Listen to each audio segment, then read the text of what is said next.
વાવ-થરાદ જિલ્લાના ધરણીધર તાલુકાના ચોથા નેસડા ગામમાં આવેલ મેડિકલ સ્ટોર્સ અને તેમના ગોડાઉનમાં સામાન્ય તાવ કે દુખાવાની દવાઓની આડમાં પ્રતિબંધિત નશાકારક દવાઓનો મોટો જથ્થો છુપાવીને રાખવામાં આવ્યો હતો। એસઓજીની ટીમે બાતમીના આધારે જ્યારે દરોડા પાડ્યા ત્યારે અધિકારીઓ પણ ચોંકી ઉઠ્યા હતા।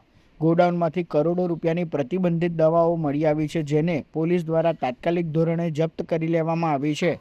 આ કાળા કારોબારમાં પોલીસે મુખ્ય 2 સૂત્રધારોની ધરપકડ કરી લીધી છે। થરાદમાં મેડિકલ સ્ટોર ચલાવતા મફા રબારી અને ચોથા નેસડા ગામે મેડિકલ સ્ટોર ચલાવતા વિક્રમ રાજપૂતને પોલીસે સકંજામાં લીધા છે। પોલીસની પ્રાથમિક પૂછપરછમાં સામે આવ્યું છે કે ચોથા નેસડાનો વિક્રમ રાજપૂત આ પ્રતિબંધિત દવાઓ થરાદના મફા રબારી પાસેથી ખરીદતો હતો અને ત્યારબાદ આ માદક દવાઓ અન્ય જગ્યાએ છૂટક વેચાણ અર્થે મોકલવામાં આવતી હતી।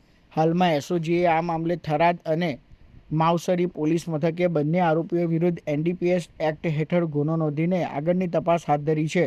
પોલીસ હવે એ દિશામાં તપાસ કરી રહી છે કે આ કરોડો રૂપિયાની ડ્રગ્સ જેવી દવાઓ ક્યાંથી આવતી હતી અને આ નેટવર્કમાં કયા કયા મોટા માથા સામેલ છે। આ ઈસમ સિકોતેર મેડિકલ નામની પોતાની ફર્મના લાયસન્સનો દુરુપયોગ કરી અને ડીસાથી પટેલ મેડિકલ ખાતેથી આ દવાઓ લાવી અને પોતાના મેડિકલમાં ન મૂકતા પાછળ ગોડાઉનમાં બારોબાર પ્રિસ્ક્રિપ્શન વગર એ વેચી અને ગુનો આચરેલ હોય, જેથી કાયદેસરની કાર્યવાહી કરી થરાદ પોલીસ સ્ટેશન ખાતે એનડીપીએસ એક્ટ હેઠળ ગુનો દાખલ કરી અને કાયદેસરની કાર્યવાહી કરવામાં આવેલ છે।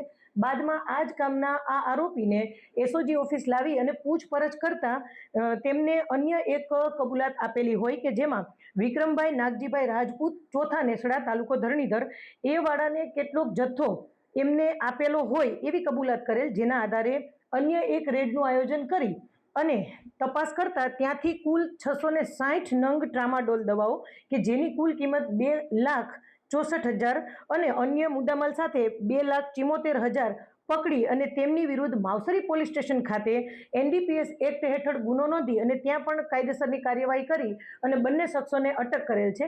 આમ બંને કેસ મળી કુલ 8,060 નંગ કાયદાથી નિયંત્રિત અને પ્રતિબંધિત માદક દવાઓ ટ્રામાડોલની ગોળીઓ જેની કુલ કિંમત 6,89,77,600નો મુદ્દામાલ જપ્ત કરી 2 ઈસમો વિરુદ્ધ કાયદેસરની કાર્યવાહી કરી અને એનડીપીએસ એક્ટ હેઠળ ગુનો નોંધેલ છે।